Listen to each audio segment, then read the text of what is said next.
Being in church all day did ruin a lot of children growing up. I said something the other day when I was talking about the video, response back video I did about Ty Tribbett when he was talking about the institution of the church being whacked.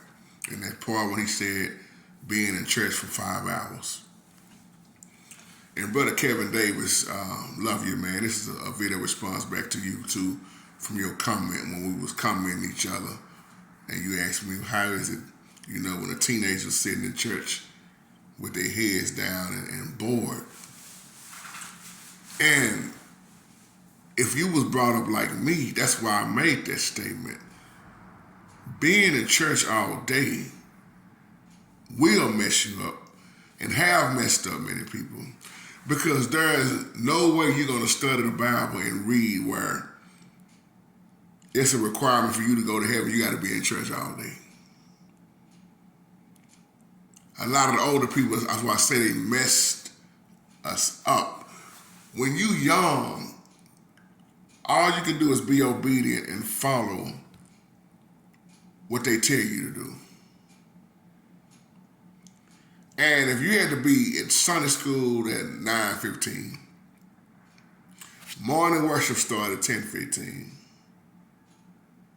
3 o'clock service at 3 o'clock, that ain't it. 6 o'clock, BTU, which stands for Bible Training Union. I don't know if a lot of churches still have BTU like they used to back in the day, because some of these churches have realized that a lot of the stuff they've been doing, man, has just been a tradition to men and religious, and they done cut it out, and I'm proud of them. But when you sit in church 4 hours, 5 hours, I remember one time I went to 11 o'clock service, and we was in there from 11 to 5 o'clock. Nonsense. And as a preacher kid to the preacher's kids, that's why a lot of preacher kids turn out the way they turn out. Because they got sick of church. They got sick of tradition to me. They got sick of daddy always in the church. That's why the Bible says you have your own home in order. You got no business trying to be a pastor. Daddy's spending more time at church than he does with his own children. See, it's a lot of things go out of order when you don't have the time to spend with your own family. And that will have a child so bored. Because see, first of all, we have to realize, and I'm not trying to sound disrespectful in this video in no kind of way, but we got to realize when you're 14, 15, your mind ain't really on the Bible. You trying to really understand the Bible. So you sit up there with some grown folk things and looking at what the grown folks do, and you can't leave. One thing I like about my mom, they got to the point where they said, y'all ain't got to be in church all day like that. And remind you, you just came out of mission Saturday. And my mom they started getting to the point they were saying, no, we're going to cut that out. Y'all can either go to Sunday school or you can go to the 11 o'clock service.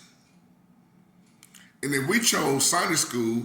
After Sunday school, we came back home. But see, I'm woke on a lot of stuff now. Now I know what's what, because it was just religion. And those who grew up around me and went to the same church I went to, y'all know exactly what I'm talking about. And then you got to realize you got choir practice. We was off in the drill team. We used to march. Man, it takes a lot out of you when you just look at it. And I'm not saying it in no kind of way to disrespect the Holy Spirit, because even the Holy Spirit was looking at us like, I ain't say you had to do all that in my word. But that's what they did to keep the tradition of men going, Brother Kevin. And by me being a musician, I used to also be an usher. Matter of fact, I was on the usher board before I was a musician at church, which means we had usher practice. But when I started playing for the church, let me see, how many choirs did we have? Playing and going out. We had the mass choir. We had the senior saints choir. We had the male chorus, that's already 3 right there. We had the young adult choir, that's 4 right there. And we even had a singles choir, that's 5 right there, for the people who were single in the church. Ain't none of that biblical, having that many choirs. Which means more and more choir practice. And during the week, you go into somebody's church. And I ain't even mentioned the revivals yet. I haven't even mentioned the musicals yet. I haven't mentioned the pastor and wife's anniversaries. I haven't mentioned none of these other things. My point is, do it take all of that to get to heaven? No. Here go the sad thing. Most people won't even study to show they self-approved. So you got to realize when you young, man, you know what I mean? Man, when we was coming up, I mean, man, it's boring. That's why they started having the retreat. The boys retreat. You know, man, get them from the church. We're going to spend the night over a brother Robert Carl's house, and we're going to go eat pizza. We're going to go play basketball. We're going to go to the bowling alley, and we had fun. And then they started saying, okay, the fun time is over. Let's go get into the word. But you don't hardly see retreats no more. The men will go with the men, young men will go with the men, and the women will go with the women. And we would sit down and discuss the Bible after we got through having fun. Because they was trying to figure out a way how to keep us from not being bored, Brother Kevin. And that's what made us want to go on Saturdays. Or we're going to go play basketball. Or they take us out to eat. Or we go to the movie. Then we, put them in a room and expound on the word. Because teenagers will get bored with the Bible. I was bored with the Bible because the simple fact I didn't understand the Bible at a young age. I was bored. And then I had to sit there and look at all the fake shouting, the fake speaking in tongues, the long-winded preacher, hooping and hollering, ain't talking about nothing, preaching about an hour and a half. Singing for about an hour and a half. That stuff messed me up in a bad way. Because to an extent, I thought that's the way church supposed to be. Boy, you can take all that stuff out of church. And what it does, it takes away from real teaching. And when you got a real pastor coming in chopping you up with sound doctrine, they don't want you back no more. But I can honestly say it was boring for me too. I don't know how many times I remember my twin brother falling asleep in church because we didn't understand, but we had to sit there. It wasn't no option for us at first.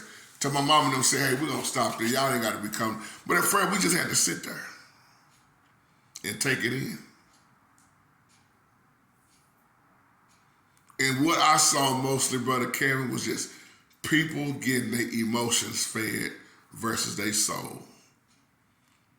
A lot of times you will see deliverance, but then a lot of times you will see the ones who said they would deliver it, they'd be right back in that church on Sunday morning. Talking about how they done backslid. Or you'll see them later on coming back in the church, or they gone for a while, and they come back to the church, get in the church, talking about, I'm rededicating my life back to God. I fell off for a few months, but now I'm back to rededicate my life. Ain't none of that stuff biblical. So with that being said, that's another reason why when children are in church, now you see them, it ain't just children with the iPads and cell phone. I see grown people in their phones, texting, on Facebook, while the preacher preaching. They bored. I leave you on that. Shalom.